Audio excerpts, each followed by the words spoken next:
Good morning all. आज हम बात करने वाले हैं सोल्यूशन केमिस्ट्री के एक ऐसे इंपॉर्टेंट टॉपिक की जहां से नीट में, जेई में, टीजीटी, पीजीटी में हर गवर्नमेंट एग्जाम में क्वेश्चंस बन के आता है। पहले हम इसको समझने की कोशिश करते हैं।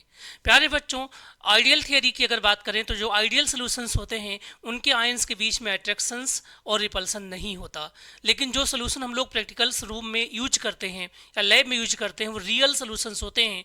रियल सोल्यूशंस के अंदर रिपल्सन भी होता है और अट्रैक्शन भी होता है उनके आयंस के बीच में, जिसको आप इलेक्ट्रोस्टैटिक अट्रैक्शन या रिपल्सन के नाम से जानते हैं। इस आयनिक क्राउड को, इलेक्ट्रोस्टैटिक क्राउड को मेजर करने के लिए जो टर्म यूज किया गया वो क्या है? आयनिक स्ट्रेंथ है। इस आयनिक स्ट्रेंथ टर्म को सबसे पहले 1921 में इंट्रोड्यूस किया था दो साइंटिस्टों ने, जिनमें से एक का नाम है लुइस एंड दूसरे का नाम क्या है? रेंडोल। इन दोनों ने मिलकर इंट्रोड्यूस किया। अब हम इसको देखते हैं, इसका फार्मूला क्या है, इसे अप्लाई कैसे करने वाले हम लोग। तो I इज इक्वल टू होता है 1/2 summation over CI into ZI का स्क्वायर, जहां पर CI क्या होता है? कंसंट्रेशन ऑफ आयन होता है। ये जो CI आप पढ़ते हैं क्या होता है? ये होता है concentration of ion, concentration of ions होता है। और जो ZI आप पढ़ते हैं इसको हम बोलते हैं charge number, charge of ion, charge of ions. इसे कैलकुलेट करने से पहले हम देखते हैं इसकी यूनिट क्या होगी। तो जो इसकी यूनिट होती है वो वही होती है जो मोलरिटी की होती है, क्योंकि यहाँ पे कंसंट्रेशन टर्म है, मोलरिटी है। Z का स्क्वायर होने की वजह से ये एक चार्ज नंबर है तो यूनिट लेस हो जाता है। तो ये क्या बन जाता है आपका? मोल पर लीटर, मोल बाई लीटर हो जाता है। अब बात करती है कि इसको पढ़ते क्यों है, किस बात को अफेक्ट करता है। तो कौन कौन चीज़ें डिपेंड करती हैं आई पर? तो आई पर डिपेंड करता है पीएच, आई पे डिपेंड करता है एक्टिविटी कोफिशिएंट, आई पे डिपेंड करता है रेट ऑफ रिएक्शन, आई पे डिपेंड करता है जो बफर सिस्टम बनता है वो सारी चीज़ें, बफर सिस्टम। तो आपको इन सारी चीज़ों को अगर पढ़ना है, समझना है, या लैब में अगर आपको किसी सोल्यूशन का पीएच निकालना है तो सबसे पहले आयनिक स्ट्रेंथ को क्या करते हैं?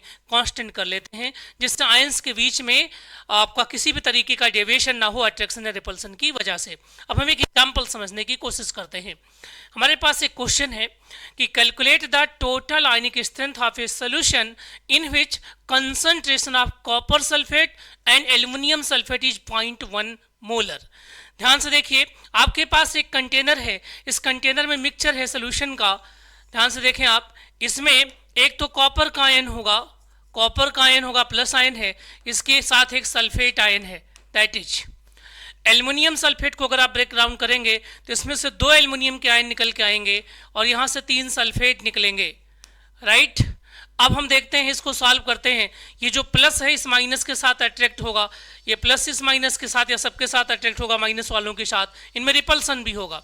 इसको मेजर कैसे कर सकते हैं हम लोग, इसके आई वैल्यू को? तो ध्यान से देखते हैं, अगर मुझे इसका सोल्यूशन बनाना है तो आई इज इक्वल टू हो जाएगा, समेशन का मतलब ही होता है कि सारे आयन के लिए आप कैलकुलेट करके सम कर लीजिए, CI ZI का स्क्वायर, राइट। यहां से देखिए ये हो जाएगा आपका 1/2। उसके बाद है हमारे पास, पहले हम कॉपर को देखते हैं।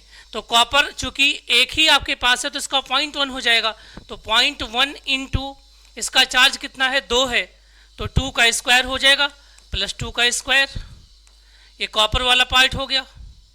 उसके बाद एल्युमिनियम के पार्ट को देखते हैं, इसी में प्लस